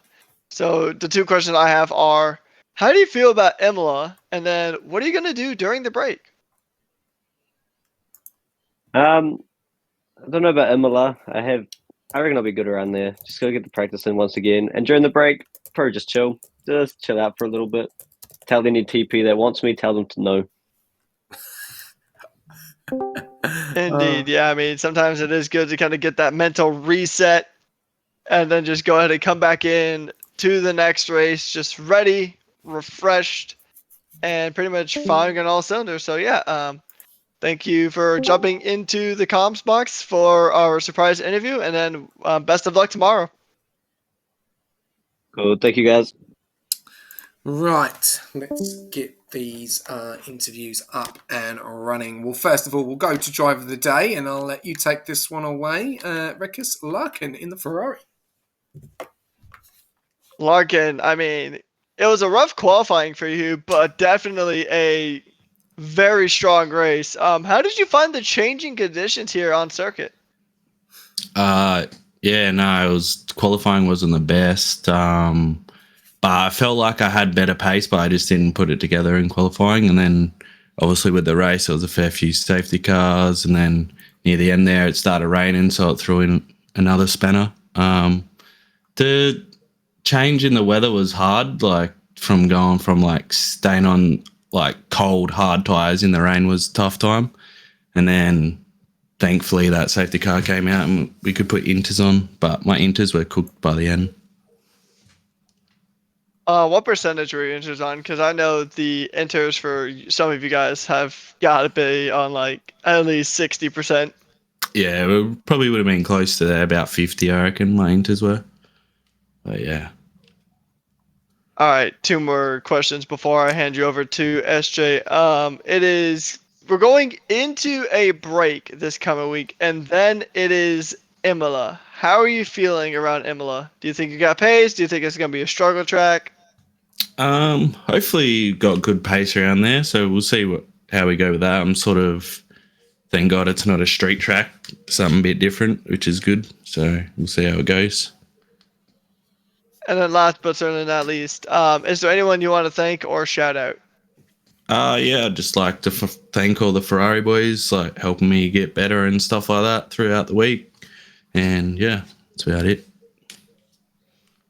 All right, well, once again, congratulations on driver of the day. Enjoy the extra point, and over to SJ. Cheers. Cheers, Rekus Larkin. 6 races, and we finally got there, mate. You've had a very interesting start to the season, and seemed very comfortable out there tonight in Baku. Obviously, strategy worked. Obviously, you and your teammate were making up places. Unfortunately, with the 3 second. How did you find it? Did you feel really comfortable? You felt that you could score big points tonight in Baku? I thought I would be around mid pack. I sort of think that should be around mid pack like, all year, but I sort of had like got a couple like bad penalties at bad times and hasn't worked in my way. But yeah, I felt pretty good around Baku. I don't. It's not necessarily my favorite track, but yeah, I didn't feel too bad around there, which was good. What do you think is one of the problems that have happened this season, which have made your results probably not where you want them to be? Just probably the like penalties, like on the like Delta. The Delta has like kind of stuffed me up a couple times this year, but I sort of was watching that more this race and being more aware of it. So yeah. Okay, nicely done. And you're confident going into the second half of the season? Yeah, I'm hoping I can just keep building from here, getting better and better throughout the season. Hopefully, probably my main goal is maybe try and push for a podium some point this year. So, what would you say is one of your goals for the whole season? Would that be it? Probably a podium, yeah, I'd say. Yeah, and you get better and better each race, which is really, really good. Yeah. Imola, a fan favourite of yours? Do you mind it? Struggle? What do you think of Imola? I don't mind Imola.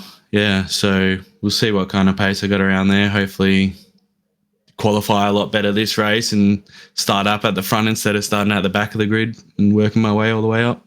Nice. Well, you are the driver of the day. Congratulations, mate, and enjoy the break. Enjoy all the rumours coming in, and I think is this your first silly season? Yeah, it is, yeah. I reserved last year, but nothing happened in the silly season for me. But yeah, this is my first silly season. Wait for the drums to roll, mate. It's going to be exciting, and yeah, I'm looking forward to it. So, no, enjoy the break, and congratulations once again on driver of the day. Cheers. No worries. Okay, right. We'll move over to our next driver in P3, which is Rickus. I'm trying to remember. It's it's It Uncle is Morty. Uncle Morty. It is Uncle Morty. Yeah, Uncle Morty. How are we, boys? Good evening. How are we? Yeah, good, good. I'm just bloody letting my temperature cool down. Me and the car. And Mr. Consistent, aren't you? Like you and David just seem to be consistent, or not, or next to each other for the last couple of races. And tonight, great defending against Jackal. You could see that he was right on your tail on those last couple of laps. Just give us a bit of an insight how difficult it was in those wet conditions in the last 3 laps. Yeah, obviously, like you run pretty close to the walls on any dry day at Baku. So with the wets, I was just realizing that, thank God for battery. Like I knew you could bank on the battery. There's some spots where you just can't pass. So it was just about trying to manage your battery smartly and not necessarily like I'd given up on challenging for P2 and P1.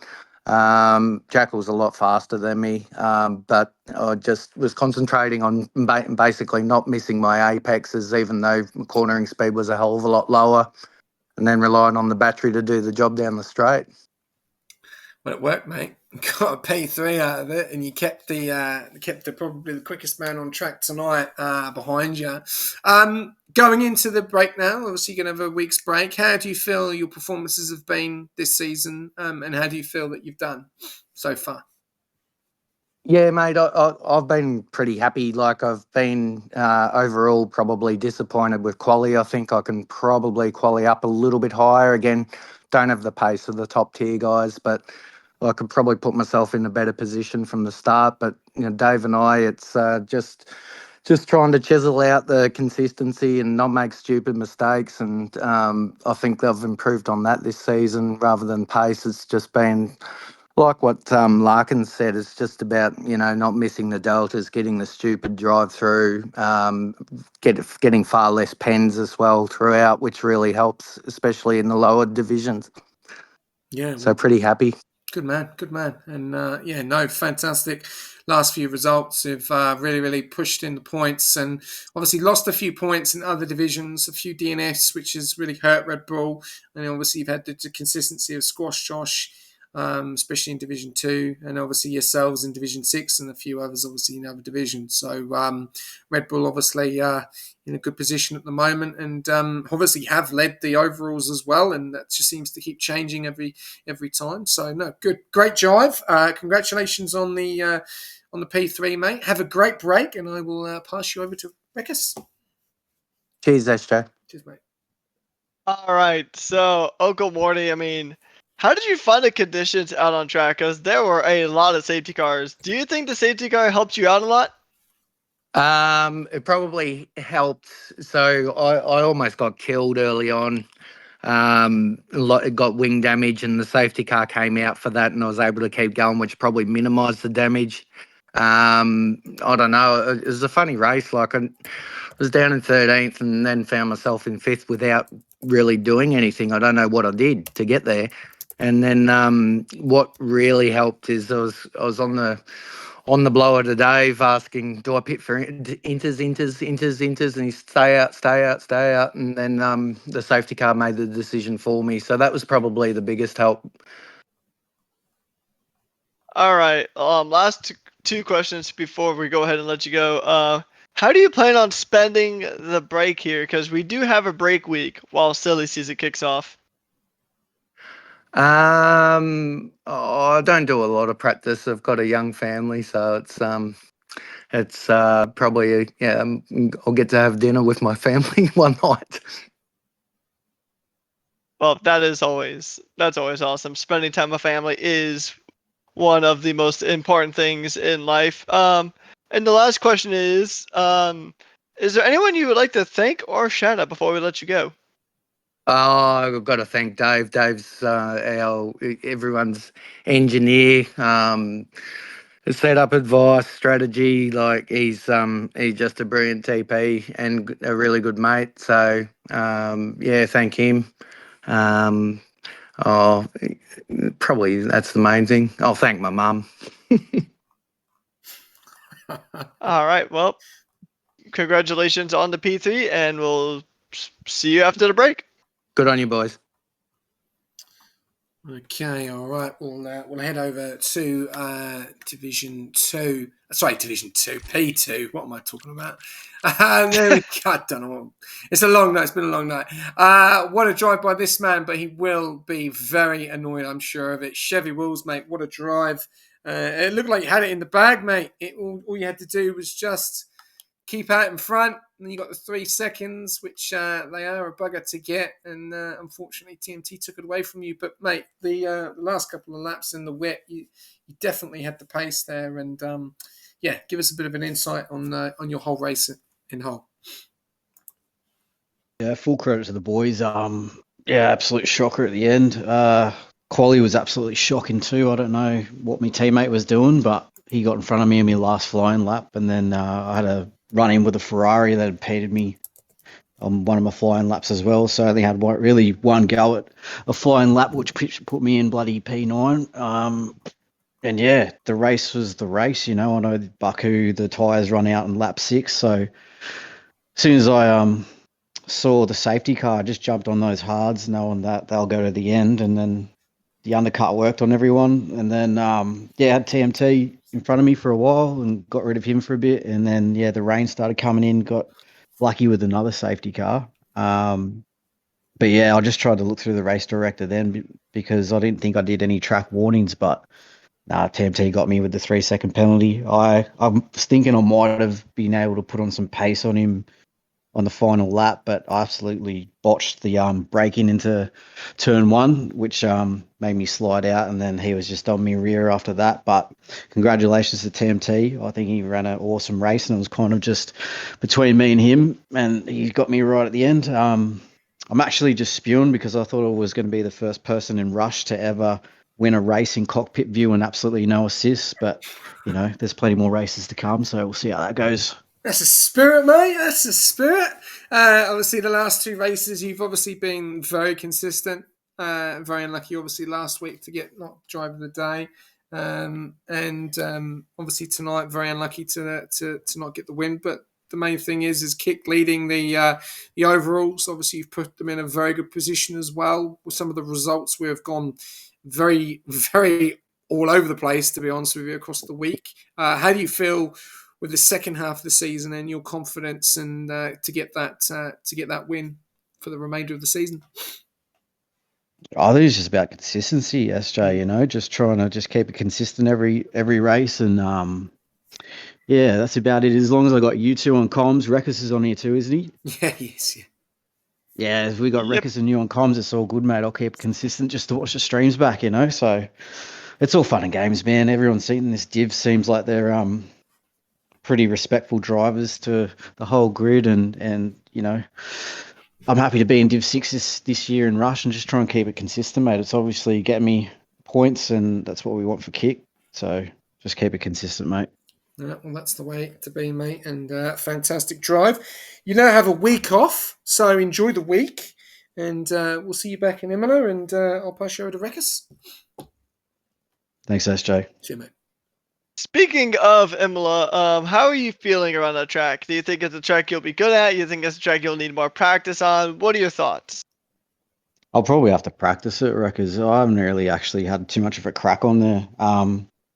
Every time that I've actually had a go on it, I'm pretty slow at it, actually. So we'll just have to see what goes on with the tyre situation and also with safety cars there, because if it's anything like tonight, you're going to gain some spots just by the undercut if there's going to be 5 or 10 safety cars like we had tonight. So I think I'll just try and keep it consistent again and see how we go, because, yeah, Imola is a track where I think some people shine brightly. I think Keeper and all them have a lot of pace around here. I wouldn't be surprised if Jackal's up there. H-Town's got a lot of pace. He's just yet to put it into 100% yet. And then, of course, you got the Red Bull boys, Dave and Uncle Morty, and you got TMT. There's a lot of people in here that could have a crack at Imola, I think, and it's a good grid. And yeah, it's going to be a hard race, I think, but consistency hopefully will pay off at the end.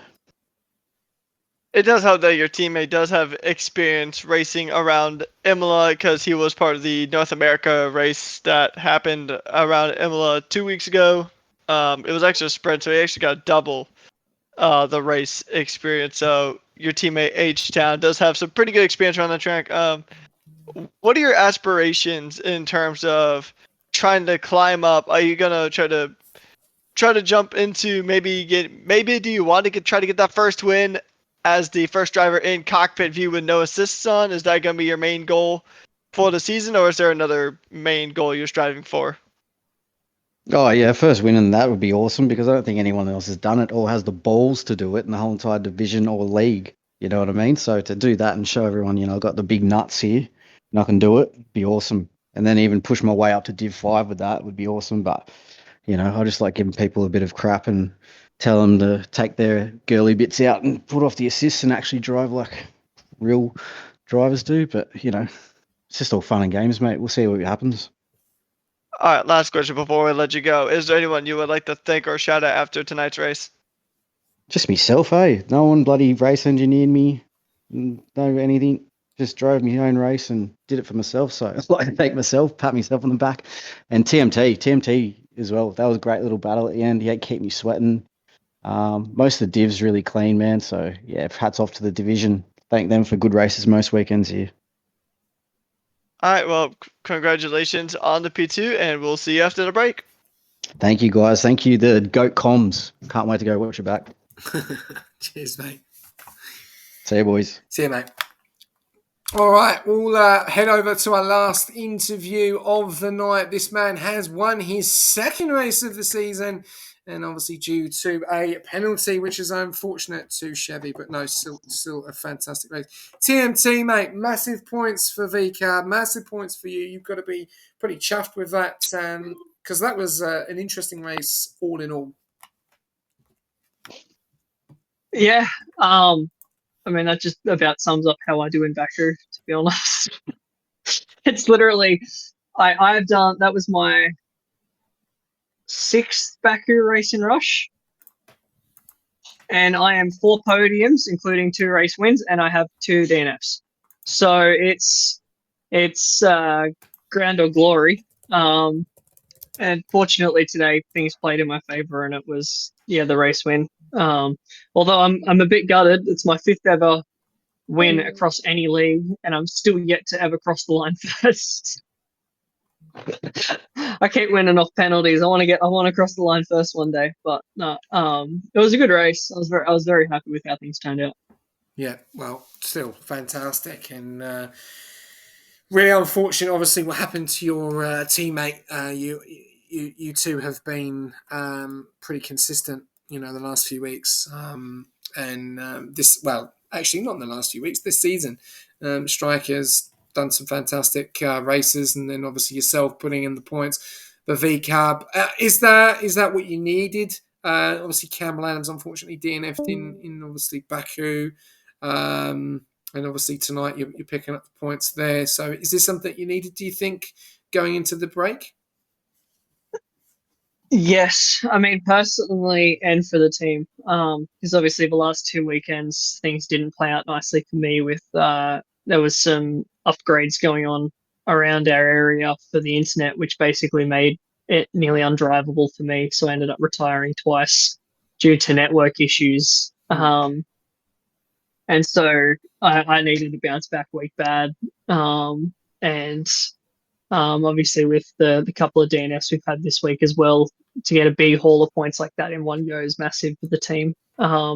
Keeping us alive for our we're still averaging 1 race win every round. We had 5 through the first 5 rounds. We're now up to 6 through 6, so it's nice.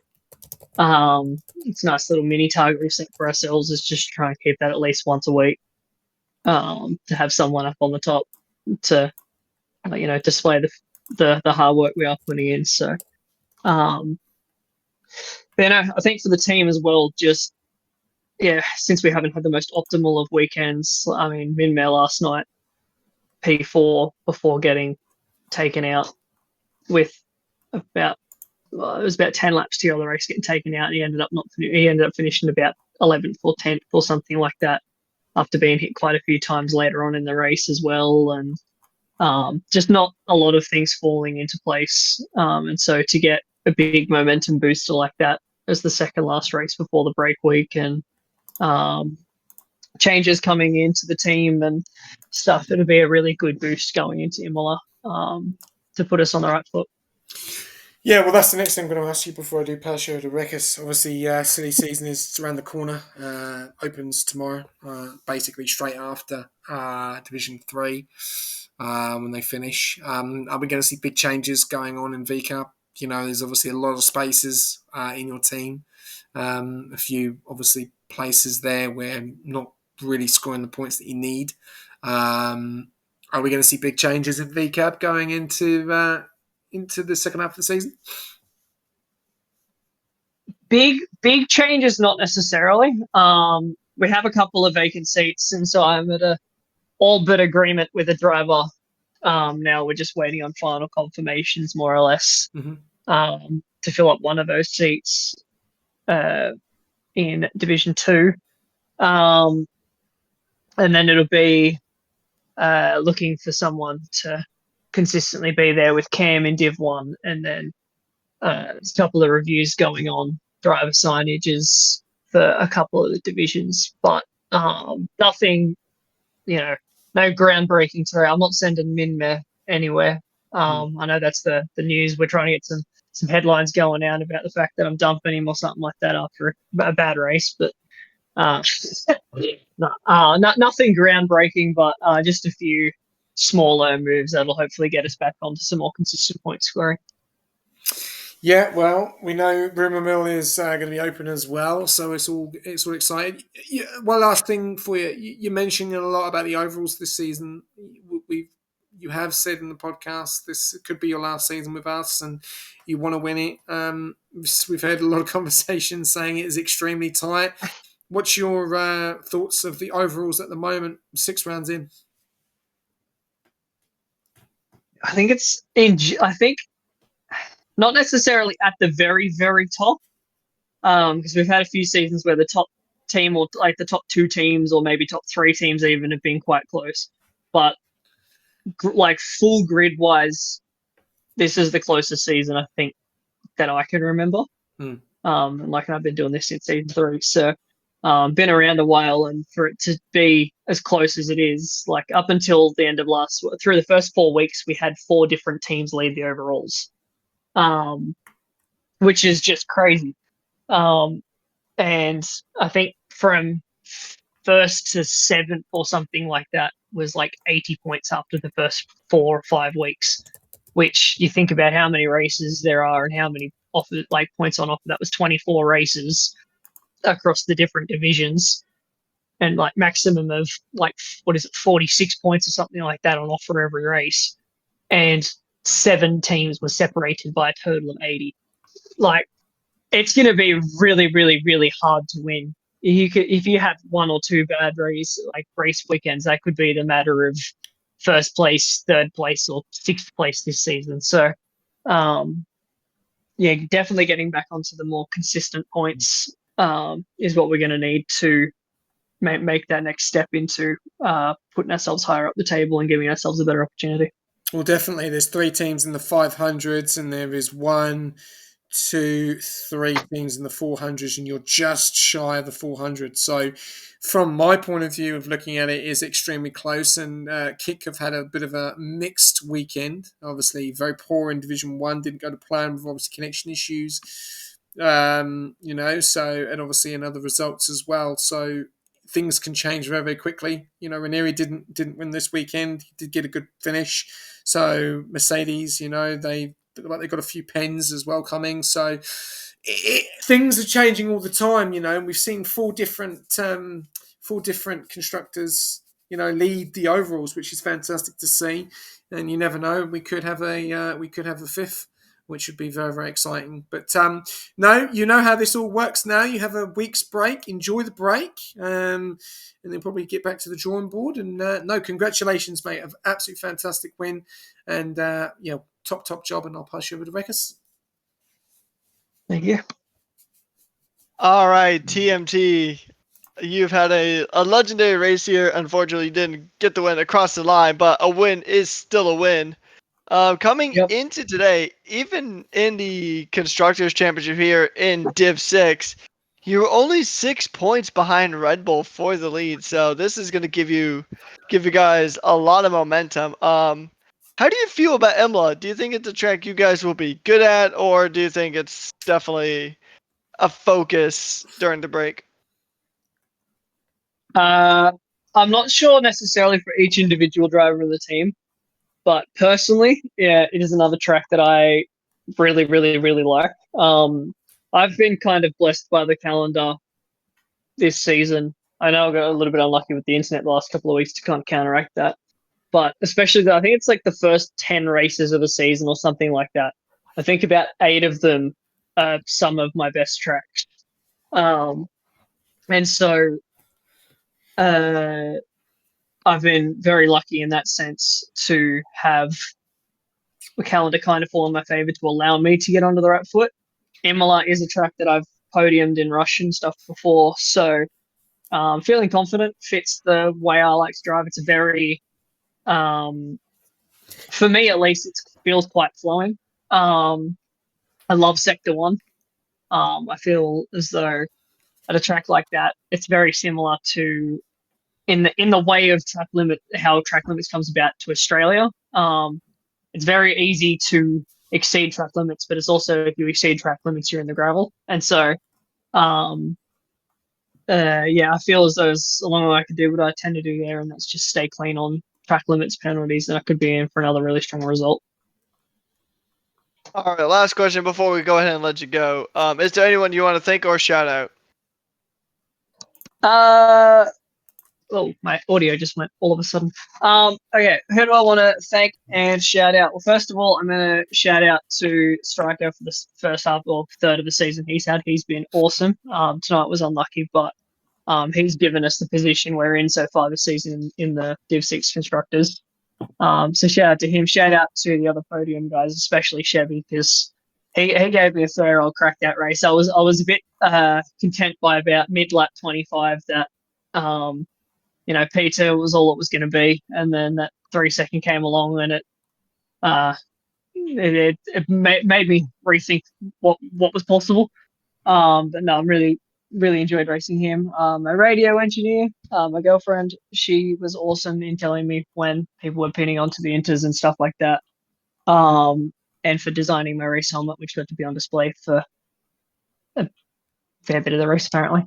And my potential maybe all but need to be locked in signed driver for giving me some setup help, which gave me the setup, which allowed me to actually get a good qualifying for a change.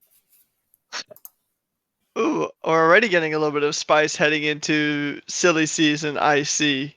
Well, once again, congratulations on your second race win of the season, and best of luck to you after the break, and have a good break. Thank you, you too. And share that helmet. I did share the helmet. I'm about 99% certain I I shared can't that see helmet. it. I can't see it in the race helmet channel, mate. What's going on? Hang on. Right. Race helmets. I'm gonna. I've got to get rid of There's a all race Where is helmet it? channel. Where is it? Season 9 main helmet. There is a race helmet channel. It's not a track specific helmet. It's just my season helmet. Well, we put it in. There's only a handful of tracks that I'll do a specialty one at. Channel, mate, and we'll I put it in the race helmets one. It's about 3 helmets up. It's above your Mexico Div 5 one. Okay, there we go. So there we go. TMT is ripping his purple, blue, pink helmet. Got to admit, these helmets are slick. Yes.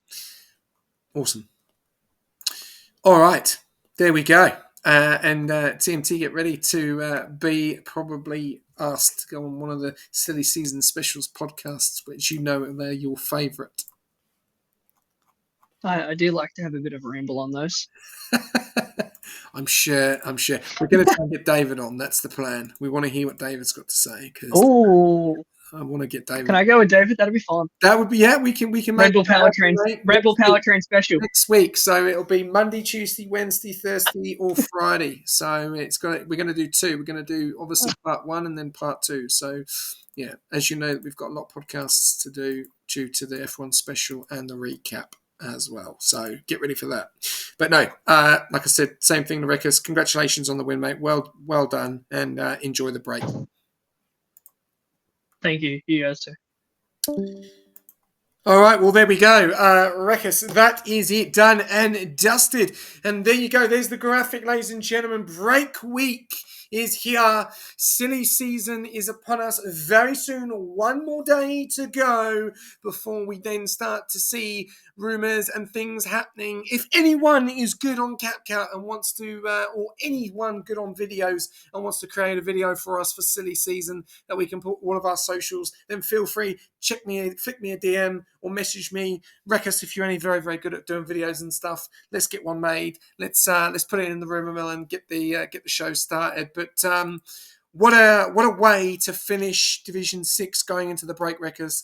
Rain, qualifying of Jackal was insane. The race just spiced it up a bit. We saw a lot of people deciding not to make it through the castle. Front wings changing left, right, and centre. The grid changing right at the end, which spiced things up.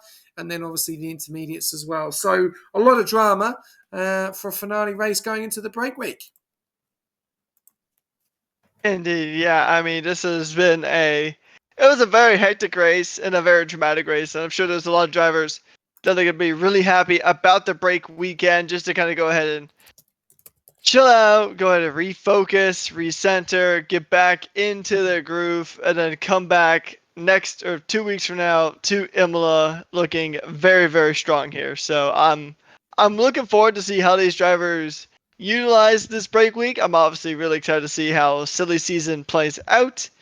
It'll be interesting to see how much the grid will be shaken up here in Div 6 and also just across the board. So yeah, looking forward to it. Yeah, no, I think it's going to be great. Myself, looking forward to it as well. Looking forward to seeing all the changes and seeing maybe some new drivers in some of these seats as well. Or we may see some of the originals changing seats and going into different cars. We'll have to wait and see what happens there.